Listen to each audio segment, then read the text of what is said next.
था तो उसकी गंध आती रहती थी। भगवान के ऊपर चीटा चीटी सब चढ़े रहते थे। अब जब से शिव महापुराण की कथा 2 साल से लोग इस कोरोना काल के अंतर्गत टीवियों पर सुन रहे हैं, तब से शिव मंदिर में जो सफाई हो रही है उसका मैं वर्णन नहीं कर सकता। इतने साफ।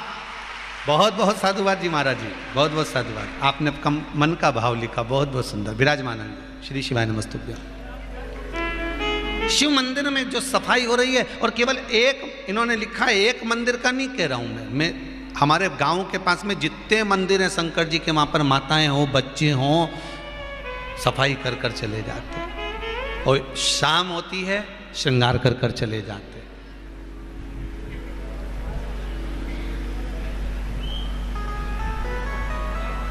बस यही।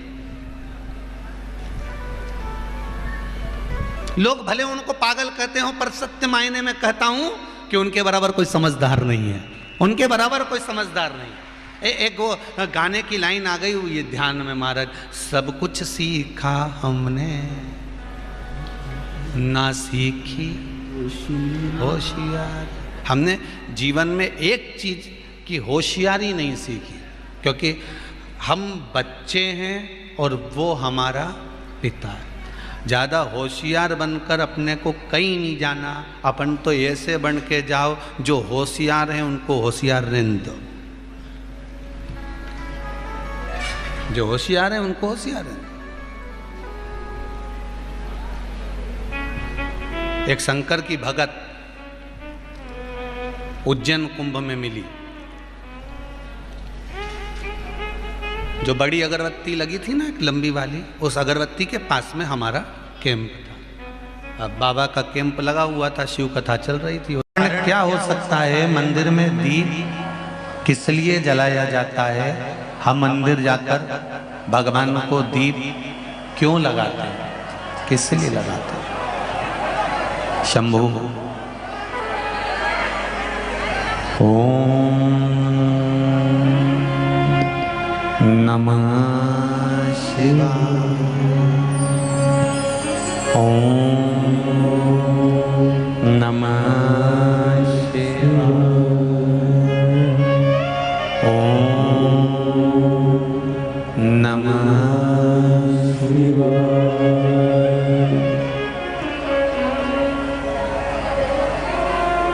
हम मंदिर में दीप क्यों जलाते हैं? हम मंदिर में दीप क्यों लगाते हैं? आप सभी से एक निवेदन है, कथा का आज विराम दिवस है। बहुत दूर दूर से आप लोग कथा सुनने के लिए आए हैं।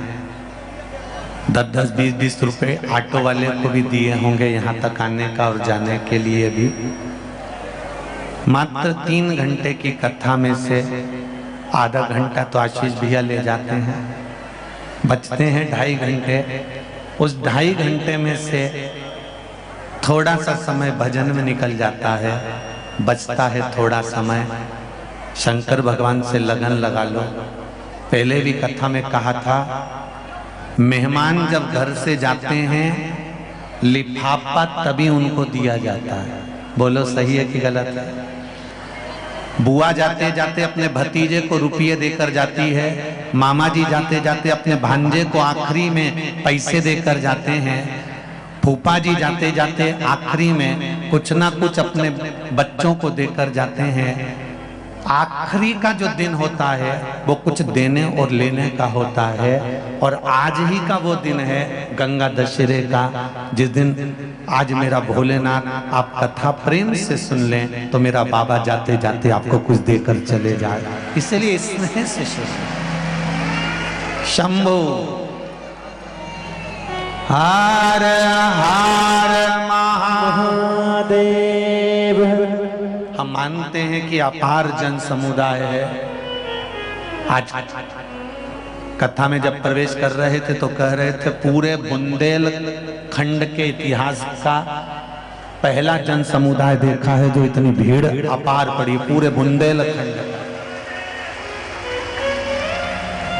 हम मान रहे हैं कि जगह नहीं है, पंडाल फूल हैं, रोडों पर आप लोग बैठे हो, खेतों में धूप में आप बैठे हो, पर पूरा प्रशासन भी आपकी सेवा में लगा हुआ है, पूरा प्रशासन हर तरह से सेवा में लगा हुआ है।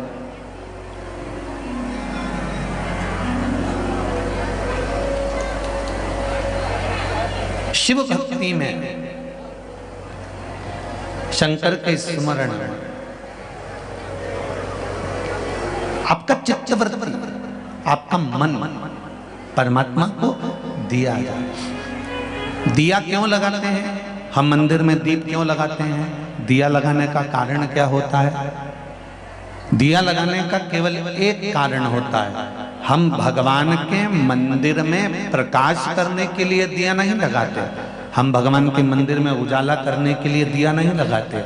शिव महापुराण, पद्म पुराण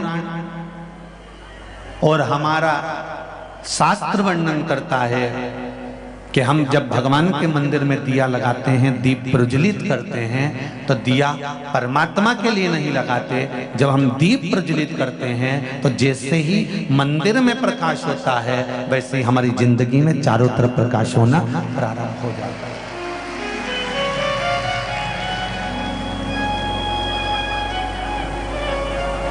दीप का मतलब क्या होता है? सूर्य देवता की साक्षी। शिव पंचायत, शिव महापुराण की कथा आप लोगों ने सुनी थी? शिव पंचायत, शिव महापुराण की कथा यदि आप लोगों ने सुनी थी तो उसमें वर्णन करा था कि प्रत्येक पूजन में, अर्चना में, यज्ञ में, अनुष्ठान में, भगवान की भक्ति में सूर्य की साक्षी होना जरूरी होता है।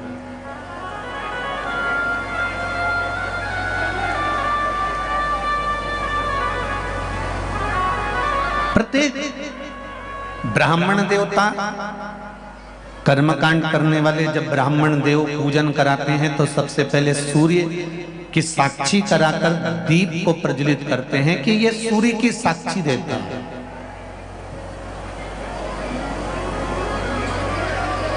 ये केवल सूर्य नहीं है, ये केवल दीप नहीं है, ये सूर्य की साक्षी देने वाले हैं। महाराज संकल्प करते समय हाथ में जल लिया जाता है, संकल्प करते समय हाथ में अक्षत चावल लिया जाता है, संकल्प करते समय हाथ में खुला पैसा लिया जाता है, संकल्प करते समय एक गोल सुपारी हाथ में ली जाती है, संकल्प करते समय हाथ में पुष्प लिया जाता है। इन सभी चीजों का प्रमाण क्या है?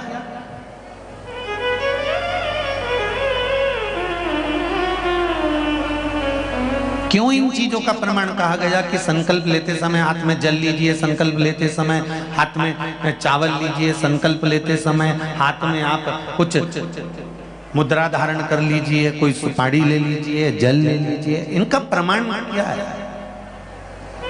अगर किसी कर्मकांडी ब्राह्मण से पूछेंगे तो वो बताएगा इस जल में, अक्षत में, सुपारी में, मुद्रा में, पुष्प में हमारी एक पीढ़ी संकल्प देने के लिए नहीं आई है। जब ब्राह्मण संकल्प छुड़ाता है, गोत्र बुलवाता है, नाम का स्मरण ब्राह्मण देवता कराते हैं, तब हाथ में जो वस्तु रखी होती है वो वस्तु केवल एक कुल को तारने वाली नहीं होती, वो संकल्प देने वाली वस्तु 7 पीढ़ी को तार देती है, 7 कुल को तार देती है।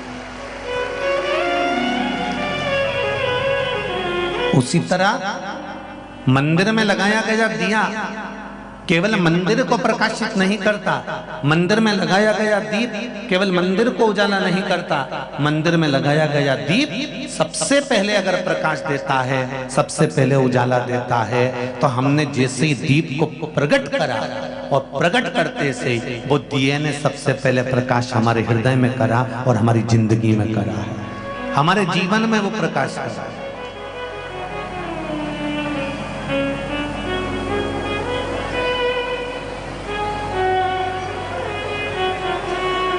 महाराज जो बुजुर्ग होते हैं ना, बड़े होते हैं ना, वो हमेशा ज्ञान की बातें ही करते रहते हैं और आपको समझाते रहते हैं। हाँ, छोटों को थोड़ा सा क्रोध आ सकता है, बच्चों को थोड़ा सा गुस्सा आ जाएगा, क्या मम्मी तुम रोज रोज एक ही बात लेकर बैठ जाती हो, क्या पापा तुम रोज रोज एक ही बात लेकर बैठ जाती हो, ऐसा होता है। एक दिन एक पिताजी अपने बच्चे से रोज कहते थे, बनो तो श्रवण कुमार बनो, बनो तो राम बनो।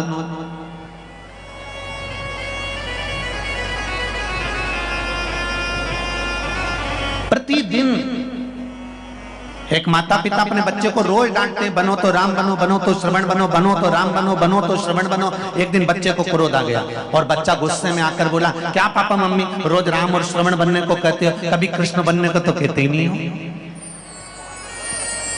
माता पिता ने कहा, हम तुम्हें कृष्ण बनने को कह देंगे पर तुम कृष्ण के गुण नहीं देख पाओगे। भगवान कृष्ण ने चीर चुराया तो तुम भी कुछ ना कुछ गलत करोगे।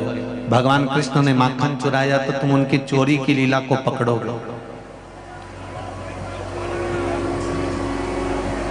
तुम श्रेष्ठता नहीं पकड़ोगे। इतने में बच्चे को क्रोध आ गया और बच्चा कहने लगा, ठीक है पापा, तुम मुझे राम बनने को कहते हो, मैं राम बनने को तैयार हूं। जैसे दशरथ जी ने पूरी सत्ता राम जी को सौंपी थी, चलो मुझे तिजोरी की चाबी सौंपो।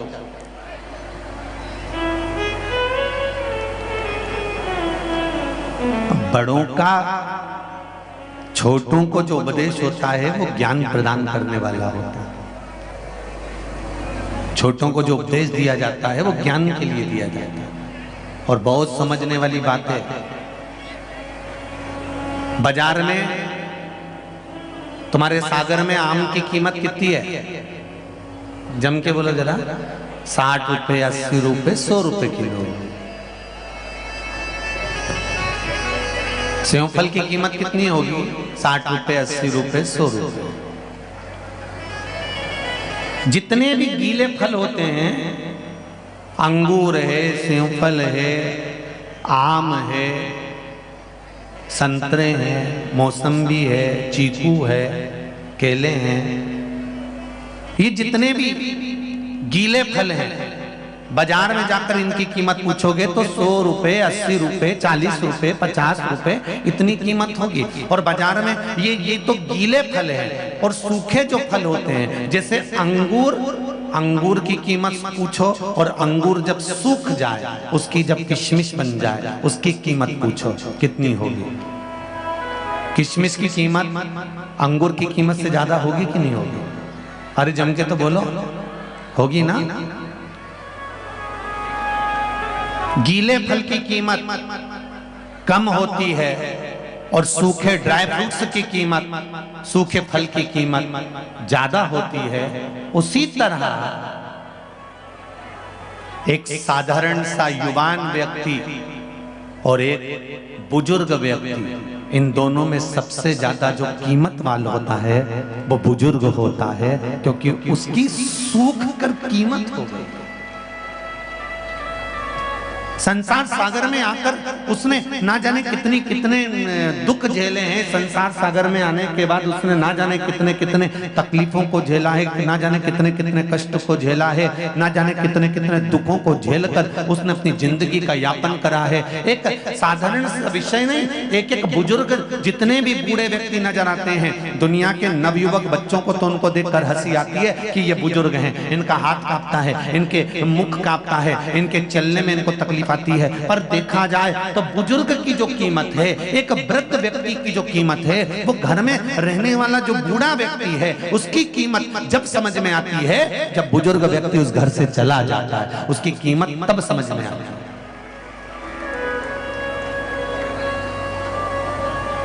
उसकी कीमत को समझो, उसकी कीमत को जानो। मेरे भोले तेरा सहारा है,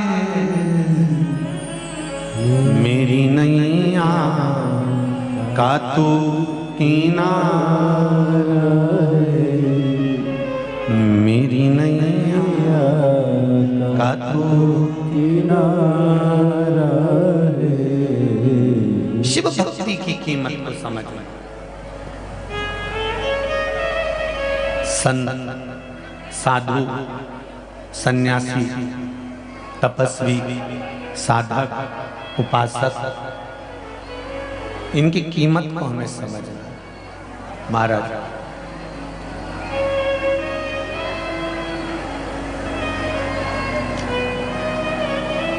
इनकी कीमत को हम समझें।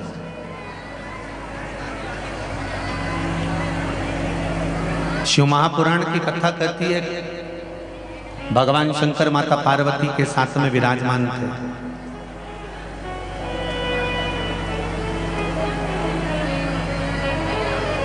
भगवान वो घड़दानी मां जगतजननी के साथ में विराजमान,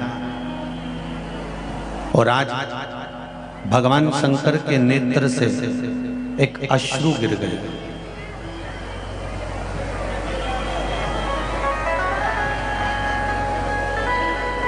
भगवान शिव के नेत्र से एक अश्रु गिर गया, और नेत्र बंद करने के बाद जो अश्रु गिरा, उस अश्रु से एक पुत्र ने जन्म लिया जिसका नाम था अंधकासुर।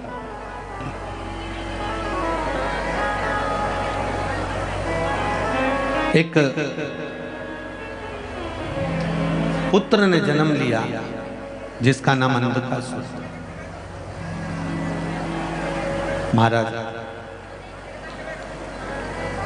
पार्वती जी ने उसको गोदी में ले लिया, और मां जगत जननी पार्वती जी ने जब उसको गोदी में लिया,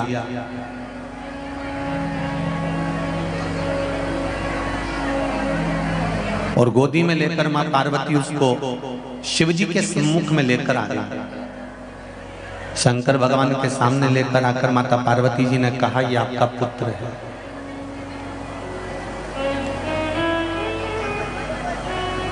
शिव जी ने कहा, पार्वती इसको ले जाकर समुद्र में फेंक दो। ये मेरे नेत्र बंद करने के बाद प्रकट हुआ है, और नेत्र बंद करने के बाद प्रकट हुआ, इसलिए इसकी कोई कीमत नहीं। इसको उठाओ, समुद्र में डाल।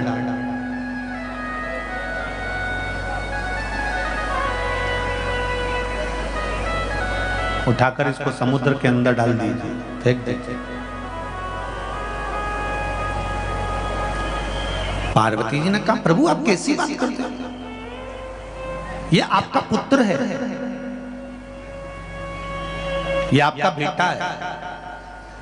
शिवजी ने कहा, सुनो पार्वती, अगर ये मेरा पुत्र है तो इसके भीतर के जो विकार होंगे, इसके भीतर में जो भाव होंगे, वो मेरे जैसे होना चाहिए, समर्पण के भाव के होना चाहिए। इसको उठाओ और समुद्र में डाल दो। पार्वती मैया बेटे को समुद्र में नहीं डालना चाहती थी। शिव जी ने थोड़ा सा क्रोध करा, बोला, तब माता पार्वती ने उसको समुद्र में डाला। समुद्र में हिरण्याक्ष रहता था, हिरण्याक्ष ने उस बालक को पाल पोस कर बड़ा कर लिया, और हिरण्याक्ष ने अपने पास उस बालक को रख लिया। हिरण्याक्ष मर गया, प्राण छूट गए, अंधकासुर की सत्ता स्थापित हो गई। अंधकासुर ने ब्रह्मा जी से वर प्राप्त करा, ब्रह्मदेव का तप करा, साधना करी और ब्रह्मा जी से वर मांगा। ब्रह्मा जी ने कहा, मांगो तुम्हें क्या चाहिए? तो अंधकासुर कहते हैं, मुझे वर दीजिए कि मेरे प्राण ना छूटे, मैं मरूं ना।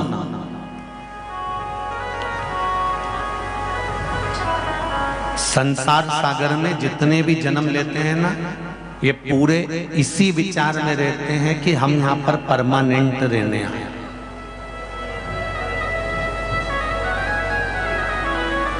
अच्छा, ज्ञान सबको है, थोड़ी सी भी बात करो ना किसी से तो ज्ञान की बातें सब करते हो, रे भैया एक ना एक दिन तो जाना ही है। अब बताओ, महाराज जी से ज्यादा ज्ञान तो संसार के हर व्यक्ति थे, कि उसको ये मालूम है कि एक ना एक दिन जाना।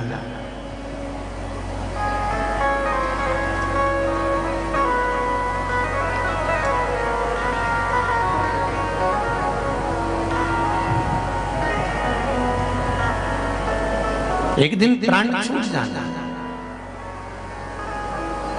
महाराज, जितने रिश्तेदार हैं, जितने नातेदार हैं, जितने कुटुंबी हैं, जितने कबीले वाले हैं, ये वैसे आएंगे नहीं आएंगे पता नहीं, पर मरने पर जरूर एक बार आ जाएंगे, ये निश्चित है।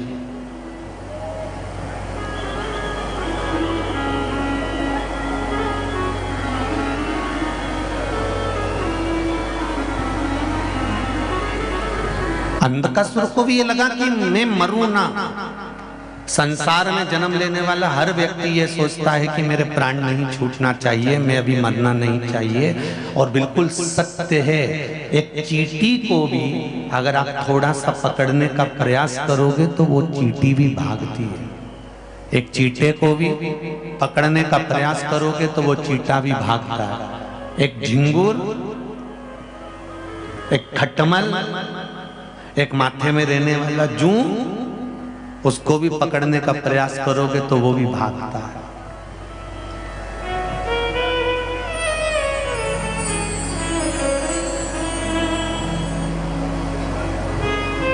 मरना कोई नहीं चाहता।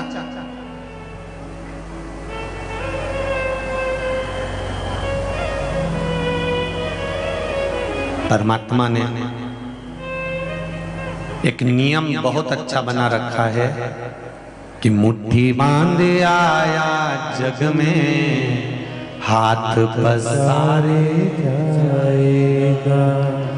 क्या तू लेकर आया जग में, क्या तू लेकर जाएगा। इस कहावत में कहा गया कि क्या तू लेकर आया, क्या तू लेकर जाएगा। मुट्ठी बांधे आया और हाथ पसारे जाएगा। और शिव महापुराण की कथा कहती है कि तुम जितने लोग शिव महापुराण की कथा सुन रहे हो, जितने आस्था चैनल पर सुन रहे हो, जितने फेसबुक यूट्यूब पर सुन रहे हो, जितने आज गंगा दशहरे के पावन अवसर पर शिव महापुराण की कथा इस पंडाल में सुन रहे हो, एक बात याद रखना कि मुट्ठी बांधे आए, पर यह पक्का है कि तुम खाली हाथ नहीं जाओगे। अपना किया गया सत्कर्म, अपना किया गया भजन, अपना किया गया कीर्तन, अपना किया गया मंत्र जाप, अपना किया गया नाम जाप, अपना किया गया नाम स्मरण, जो तुमने परमात्मा का भजन करा है, कीर्तन करा है, मंत्र जाप करा है, स्मरण करा है, इस चिलचिलाती हुई धूप में, ऐसी तपन में बैठ बैठ कर शिव महापुराण की कथा सुनी है, तो ये कोई दूसरा लेकर नहीं जाएगा, तुम्हारा पुण्य तुम्हारे साथ में जाएगा।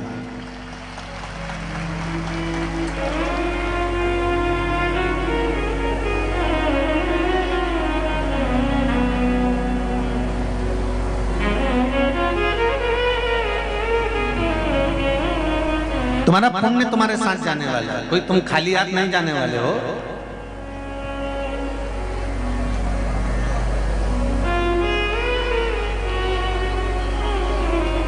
किसी ने एक सुंदर लाइन कही है ना महाराज, इससे तो आगे, इससे तो आगे भजन नहीं है साथी, हरि के भजन बिन अकेला रहेगा। अरे मन ये 2 दिन का मेला रहेगा, कायम जगह का झमेला रहेगा। इससे तो आगे, अंतिम समय में केवल एक भजन का साधन है, अंतिम समय में केवल एक परमात्मा के नाम कीर्तन का साधन है, अंतिम समय में केवल एक नाम स्मरण का साधन है, इसके सिवाय कुछ नहीं। केवल नाम स्मरण, इसीलिए बारंबार कहा है महाराज, बार बार कह रहे हैं महाराज, भगवान शिव की भक्ति कि कर ले प्रभु से प्यार फिर पछताएगा,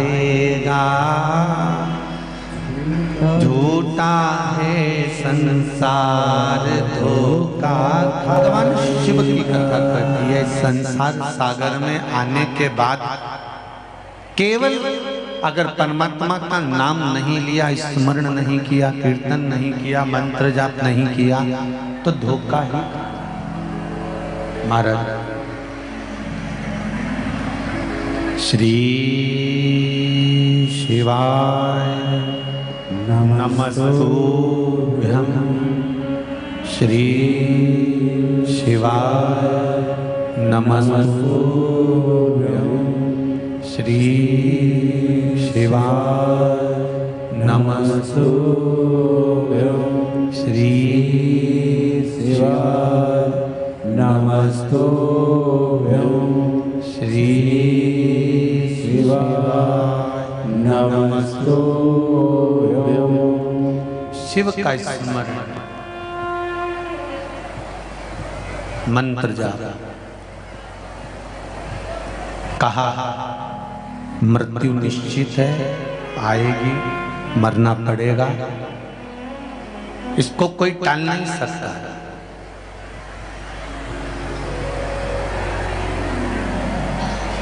और सुन लो, जितने लोग कथा श्रवण कर रहे हैं, चाहे सागर में बैठकर सुन रहे हो, चाहे टीवी के सामने सुन रहे हो, चाहे मोबाइल पर सुन रहे हो, सब ध्यान लगाकर सुन लो कि मृत्यु निश्चित है, जाना पड़ेगा।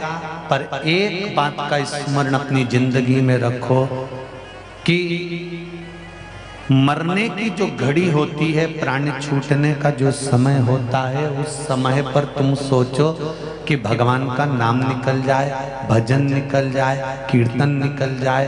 तो ये नहीं हो सकता, क्योंकि परिवार से इतना मोह होता है, परिवार में इतनी आसक्ति होती है, परिवार में इतनी तृष्णा होती है कि भगवान का नाम निकल ही नहीं सकता, परमात्मा का नाम नहीं निकलेगा। इतनी आसक्ति, इतनी तृष्णा, इतना मोह होता है, इतना मोह होता है कि बड़ा कठिन है भगवान का नाम निकलना। अगर निकलता है तो केवल परिवार वालों का नाम निकलता है, इसके सिवाय नहीं।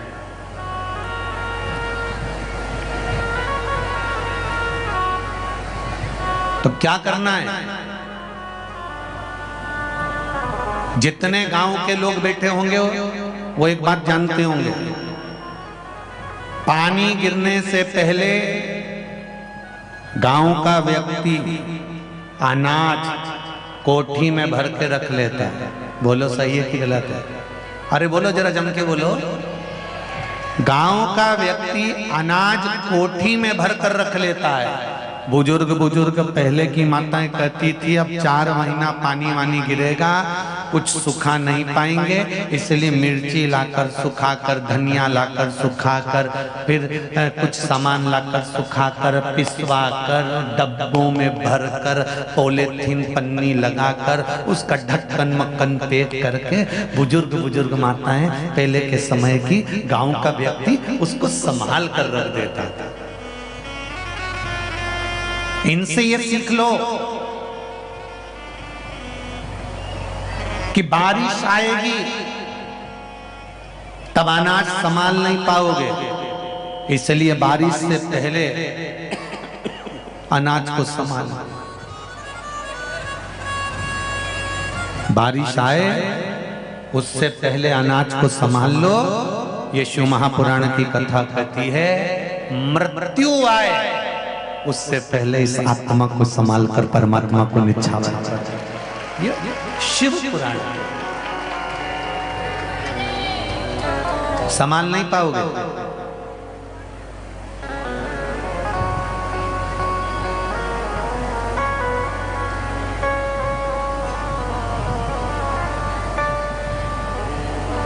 घर में शादी आती है तो तैयारी शादी वाले दिन करते हो कि पहले से करते हो? पहले से। क्यों? क्योंकि शादी वाले दिन तो लड़की की शादी है तो दूल्हा घोड़ी चढ़ के आएगा, और अगर लड़के की शादी है तो वो घोड़ी चढ़कर जाएगा। एक लड़की की शादी होगी तो घोड़ी चढ़कर आएगा, लड़के की शादी होगी तो घोड़ी चढ़कर जाएगा। उसी तरह अंतिम समय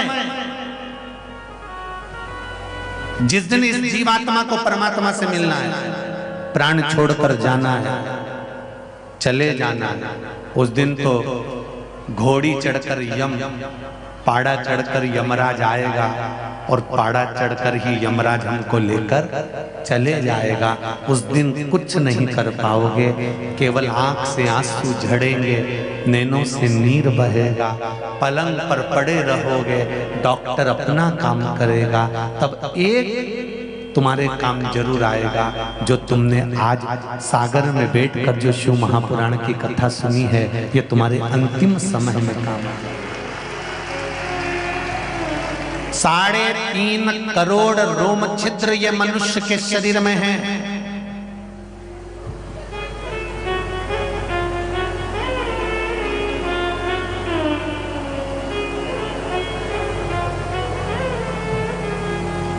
एक रोम छिद्र चाहता है कि आप भगवान का भजन करें। एक कथा पहले कही, आज फिर कह रहा है।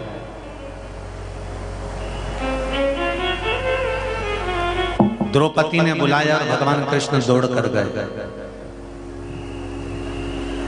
द्रौपदी आवाज लगाई, भगवान कृष्ण दौड़ कर गए। तो सत्यभामा जी ने कन्हैया जी से कह दिया, सत्यभामा जो थी ना थोड़ा बहुत तेज थी, और सत्यभामा जी ने भगवान कृष्ण से कहा, कन्हैया कहां जा रहे हैं? आज मेरा ठाकुर इतनी जल्दी जल्दी कहां जा रहा है?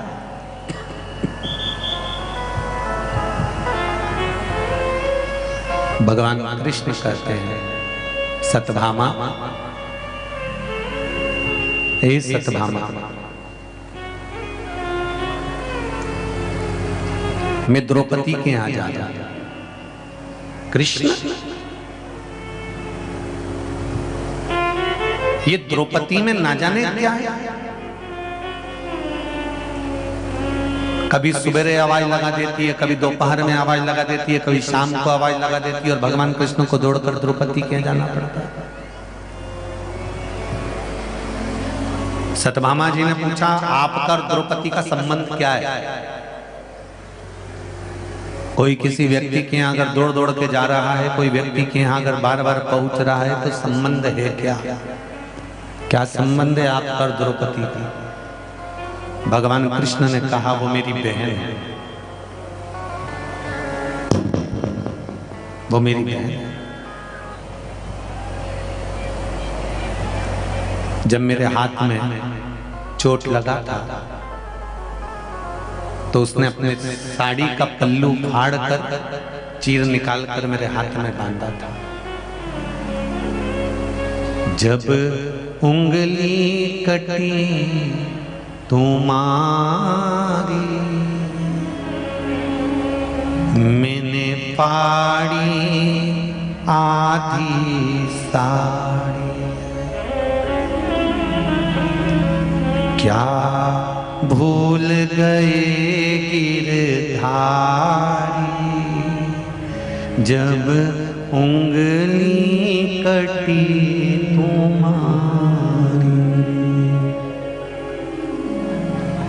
क्या भूल गए गिरधारी, जब उंगली कटी तुम्हारी। क्या ठाकुर भूल गए? भगवान कृष्ण कहते हैं, द्रौपदी मेरी बहन है, इसलिए मैं दौड़ दौड़ कर चले जाता हूं।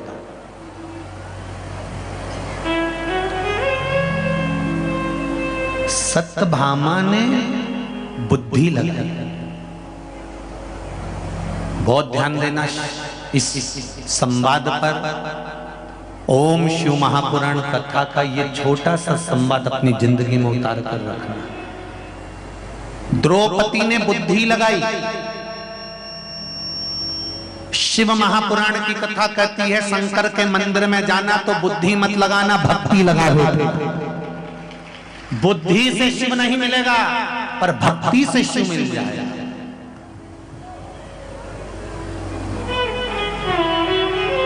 सारी दुनिया में तुम बुद्धि लगा,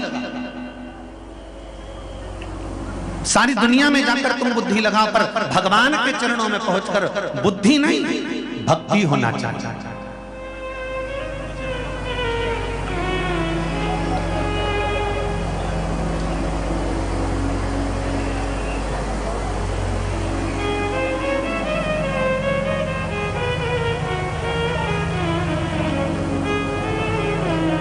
एक व्यक्ति ने प्रश्न किया था, गुरुजी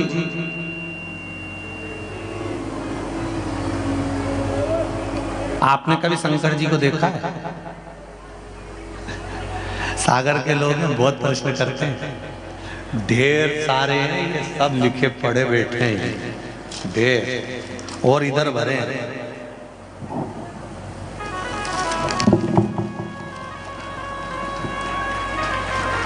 सागर है, जब नाम सागर है तो पत्रों का भी तो सागर होगा। सब यही रखे हैं हो। जिन जिन को फायदा मिला है शिव महापुराण की कथा सुनने से, उनके पत्र यहीं पर है। मेरा तो एक आध बार आप सबसे निवेदन है कि इन पत्र को एक बार योग लगे तो एकांत में बैठकर पढ़ भी लेना कि इन पत्रों में कितने दिल से लोगों ने अपना भाव व्यक्त करा है। किसी ने पूछा, गुरुजी आपने कभी शंकर जी को देखा है? आपने देवाधिदेव महादेव को कभी देखा? हमने कहा ऐसे एकदम प्रत्यक्ष में तो कभी दिखा नहीं, पर यह जरूर है उसकी अनुभूति हर पल दिखती है, हर घड़ी दिखती है, हर क्षण दिखती है।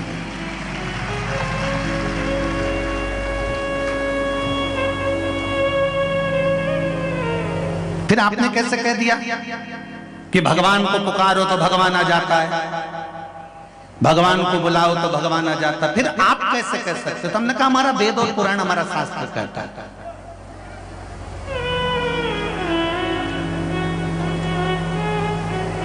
तो उन्होंने कहा कि वेद और पुराण शास्त्र कहता है, इसलिए आपने मान लिया कि भगवान आता है। हमने कहा बिल्कुल ऐसा होता है। हमने कहा मानने से नहीं होता। तो तुम्हारा जब जन्म हुआ था, तुम पैदा हुए थे, तो तुम पैदा हुए बच्चे को बताया गया था कि तुम्हारे बाप यही हैं, तो तुमने उसको बाप माना कि नहीं माना? तुमको बताया गया था कि तुम्हारे बाप ये हैं, तुम्हारे पिता ये हैं, तो तुमने उसको पिता माना। तुम्हें बताया गया जन्म के बाद तुम्हारी माँ ये है, तो तुमने उसको माँ माना। तुम्हारे जन्म के बाद बताया गया तुम्हारे दादाजी ये हैं, तो तुमने उसको दादा माना। तुम्हें बताया गया तुम्हारे जन्म के बाद तुम्हारी दादी ये है, तो दादी माना गया। तुम्हारे जन्म के बाद बताया गया तुम्हारी बहन ये है, तुमने बहन मान लिया। तुम्हारे जन्म के बाद बताया गया तुम्हारा भाई है, तो तुमने उसको भाई मान लिया। तो हमारे वेद और पुराण शास्त्र बताते हैं कि परमात्मा है और आता है, तो क्यों ना माने?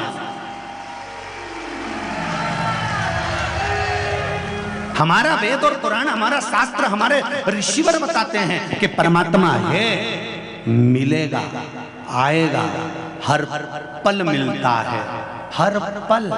जरा विचार करिए, एक छोटा सा अगर उसका मिलन नहीं होता तो आज ये पंडित प्रदीप मिश्रा तुम्हारे बीच में नहीं होता, नीलकंठ में कब का चला गया।